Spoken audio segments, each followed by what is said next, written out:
Hey my wonderful viewers, in the last time we created a JavaScript tutorial, I talked about functions in a more abstractive way and internal scripts and the lexical structure of JS. Alright, so this tutorial I'm gonna make it simple, quick, but I'm gonna discuss stuff in a much deeper space. I'm going to discuss functions in a much deeper space. I'm going to discuss also the lexical structure of JS. I'm not going to discuss data structures. What I'm going to discuss, and I want to discuss as early as now, is callback functions. Callback functions, right? You can call them high order functions, it's okay, it's alright. So basically, let me start this tutorial. So industry, yeah. Oh, I actually navigated to that directory, so that's gonna save us a lot of time. Don't have JS files, so let me just make my folder. Make dir. So directory JS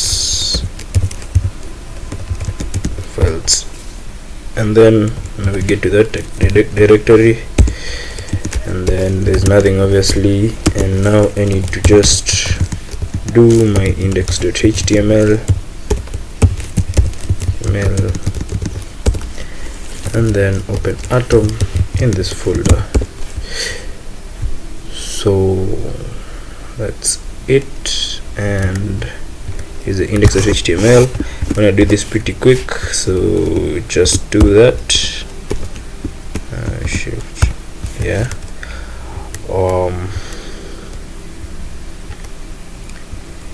We're gonna still discuss about the internal. We're gonna still work with internal scripts for now. So yeah, so that's pretty much it. Let me now navigate here. I can even navigate while in my terminal. So for all you Linux users, you may find these commands useful if you've just started learning Linux. So shell file browser, and then open this and come back here. So the last time we did a pretty simple function, just like a function saying hello, and then we had this parameters. We had the message, and then try to just log the message on the console. So just had that, and then we just call the function. So say hello. We had round brackets, so past here, and said something like hello my name. So I'm going to say hello world, simple, and a quick illustration of what we did pretty much in the last part of our tutorial. So shift I, and we have hello world printed on our console. So that's pretty clear, that's pretty simple. I'm gonna discuss about the variable scope and show you guys type of variables we have. So first I'm going to show you, I'm going to type here the types of scopes we have. We have the global scope, and here the variable can be accessible from any functions in our script. And now we have the unscoped variable that pretty much cannot be used when you use strict in JavaScript. You use a strict mode in JavaScript. And now we have the local scope. So this exists inside the function and cannot be visible to functions that are not inside our function. sorry. Okay, so here I'm going to have but let's say message, and my message is just going to hold a string.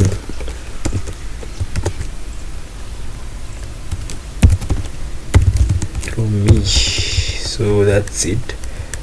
And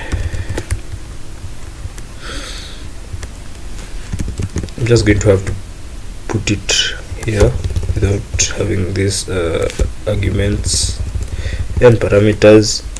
Just print message here in our log. So you just do that. Sorry, just do that. Hello me, and you can see it has actually done that.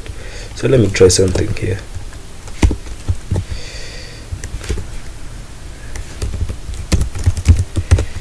And let me see if anything's going to change. Actually, it has changed. So here, this message is visible to this function since there's a precedence. So this, they're in the same like precedence. So they're declared in this in the same place in our script. They're not like inside another function or something like that. So they're just outside in our script. So this function can actually see a variable message that is declared outside it. But then this other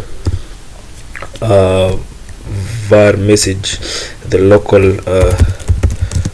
scoped variable, the local scope variable takes precedence over the global scoped variable, because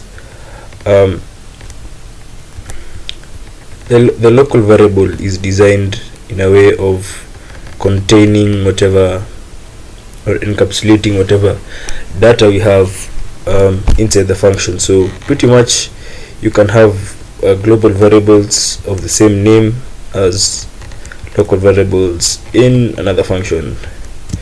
But let's try this. Message hello. Let's see, is it going to generate an error? It actually doesn't generate an error, but this is a very vague practice. So let's do this here, and let's try this. So you see that this message that was declared after this takes precedence, because it was actually declared after this was declared. But this is a very bad practice to have two variables scoped the same way with the same name. It's pretty much gonna mess up your code, and you won't have clean code and something like that. So yeah, so we've worked with functions in a much abstractive way. So basically, functions in JavaScript are what we call class first objects. So basically, a function is an object, so it can be used to create instances of objects and stuff like that. And an example is this. Let's say we want a function. So this is in object oriented programming. So let's say we want a function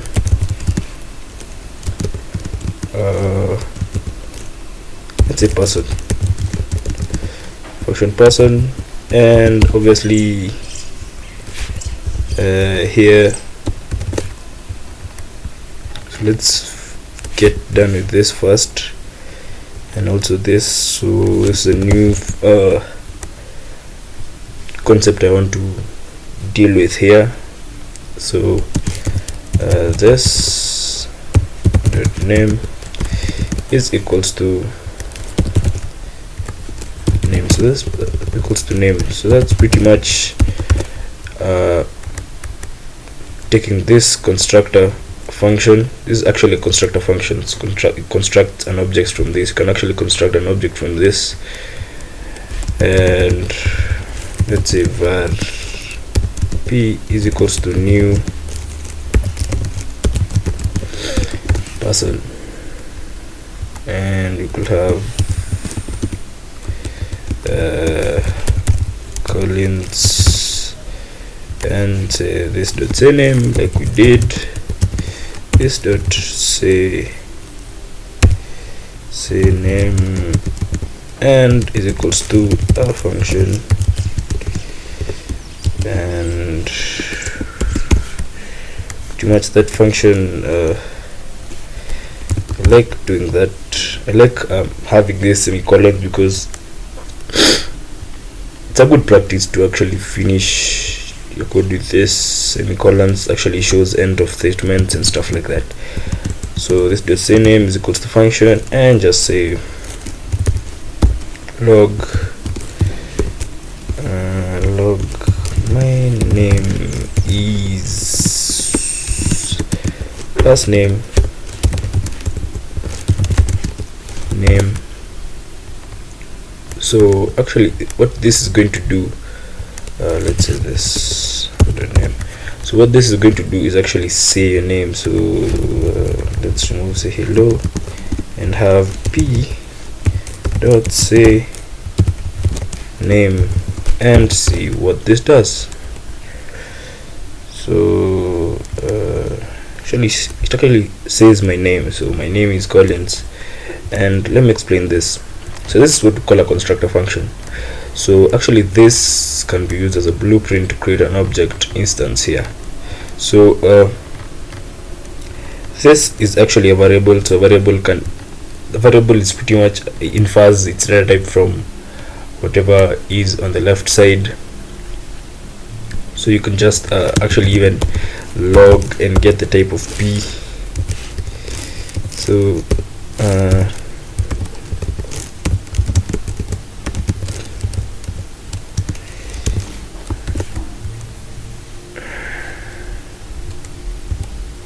so you see it's objects, an object type. This is a simple way of declaring objects. So the next, I don't want to explain functions as constructor functions right now, but this is just an example of what a function can also be used apart from creating procedures that can be run by anything. So you can actually encapsulate all your procedures into one function and create functions within other functions, and you can actually even have an array of functions in another function, and it's going to be fun dealing with functions, and you're going to see what I'm talking about later on. So in terms of data structures, I'm going to discuss data structures in maybe the next video that would be next after the next video. You understand what I've said? Yeah, so that's it with these functions being doing that.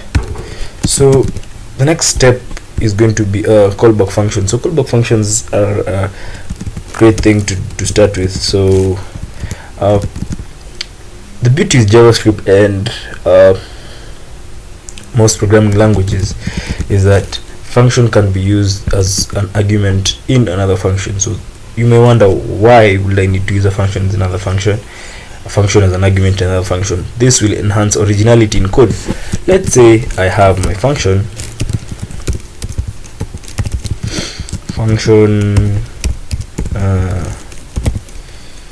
display an array of names. So display name. So I can do this. Let me have an array here. So var r is equals to an array. Let's say Collins code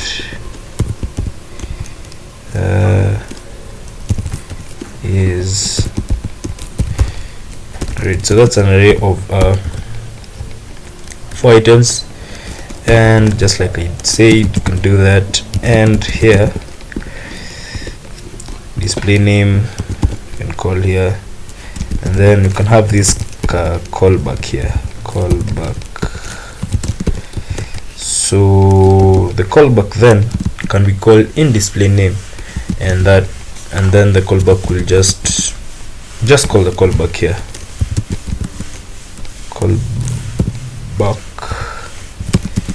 and hand it out an array, hand it out an object type of an array. So here's where I use strict. So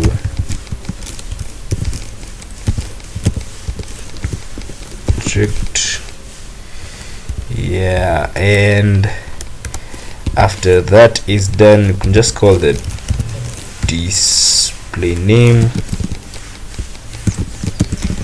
and have my function definition inside it. And yeah, so I wanted to do what I wanted to display the list of arrays. So while, we'll just do a while. Here have var counter is equals to, we actually have 4 items, so while counter, let me do 0. It's going to, so that you cannot complicate the code and stuff like that. So while counter is less than 4, this should be doing, and should actually increment counter by 1. So that's going to going to print array,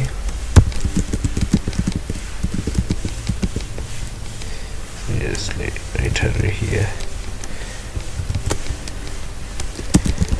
an array of counter. So this is actually passed, this array is actually passed here. So you can have this array called inside here, and it will share the same scope because it's locally scoped. And let's see if it's going to actually place everything the way we want it to be placed. So yeah, Collins code is great. So let me explain this. Callback functions will actually be used, and if you're a JavaScript developer, you'll actually need to use callback functions in a great part of your code. Why? Because callback functions are pretty much used in most, let me call them, frameworks. So you have jQuery, you have basically everything. So you have a new from something I came across like last week, Vector.js, and other frameworks that you may actually work with pretty much have use, and we love to use callback functions, also APIs and stuff like that. So that's it for this tutorial, and just play around with this example and just create your own callback functions, create your own arrays, try to print them out, and try to do cool stuff with the callback function. So yeah, you remember why I've used call strict? Yeah, because I don't want unscoped variables and something that, let's say 34, yes, because 34. So let's see if it's going to generate an error. It actually generates an error, is not defined, so that's why I've used strict.